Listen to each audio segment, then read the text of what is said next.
उन्हाळा खूप वाढला किंवा थकवा आला, आजारपणा आली की आठवतं ते नारळ पाणी. पण या नारळामध्ये इतकं गोड पाणी येतं कुठून, असा प्रश्न तुम्हाला कधी पडलाय का? किंवा तुमच्या मुलांनी कधी विचारलाय का?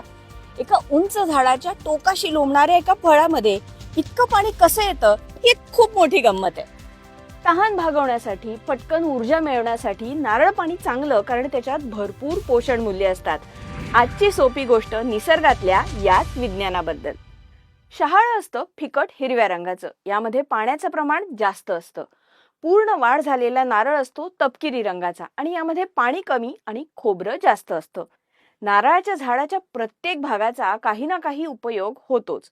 नारळाची ही झाडं उष्णकटिबंधीय प्रदेशांमध्ये आणि जगभरात काही देशांमध्ये आढळतात. पण या नारळाच्या आत पाणी कसं येतं हे समजून घेण्याआधी नारळाचा आपण थोडासा अभ्यास करूयात.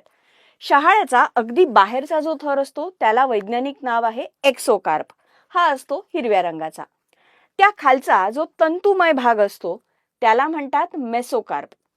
एंडोकार्प हा असतो आतला टणक भाग, जो पांढऱ्या गराचं खोबऱ्याचं संरक्षण करतो. या टणक भागामध्ये एंडोकार्पमध्ये दोन गोष्टी असतात. एंडोस्पर्म म्हणजे गर. शहाळ्यात असते मऊ मलई, तर शहाळ्याचा जसा नारळ होतो त्याचा गर घट्ट होतो आणि त्याचं खोबरं होतं. आणि यासोबतच यामध्ये असतं पाणी, जे नारळ तयार होताना नैसर्गिकरित्या तयार होतं.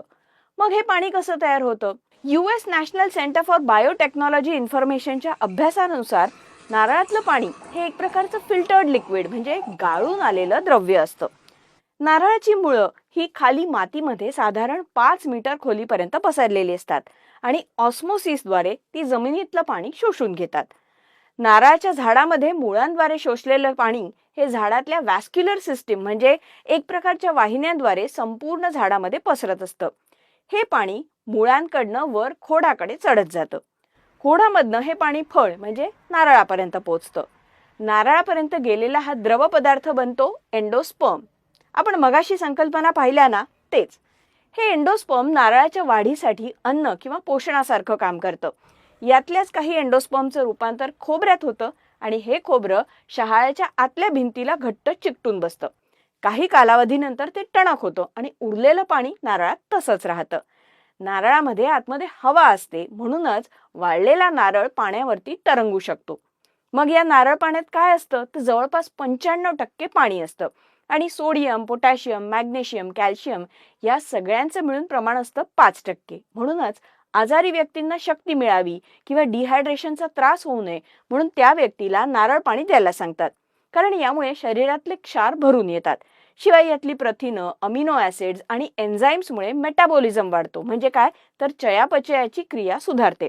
यामध्ये फ्रुक्टोज आणि ग्लुकोज या शर्करा असतात, त्यामुळे पाण्याला गोड चव येते.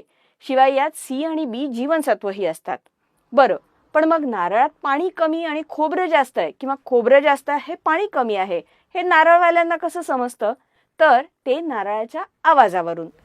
जास्त खोबरं आणि पाणी कमी असेल तर नारळात हवा जास्त असते, त्यामुळे आवाज पोकळ येतो. हा नारळ तुलनेने हलका असतो, रंगवर्ण बदललेला असतो. पण पाणी जास्त असेल तर शहाळं जड असतं.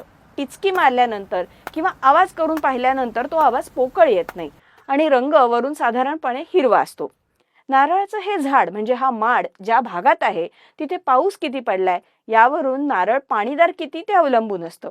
जिथे मातीत भरपूर खनिजे असतात तिथल्या नारळांचं पाणी अधिक पोषक असतं. नारळाच्या झाडावर काही रोग पडलाय का, माडांची देखरेख करताना नैसर्गिक खतं वापरली आहेत का, यावरनं देखील नारळ किती चांगला यामध्ये फरक पडतो. ही होती आजची सोपी गोष्ट. कशी वाटली जरूर सांगा आणि तुमच्या मुलांना दाखवायला विसरू नका.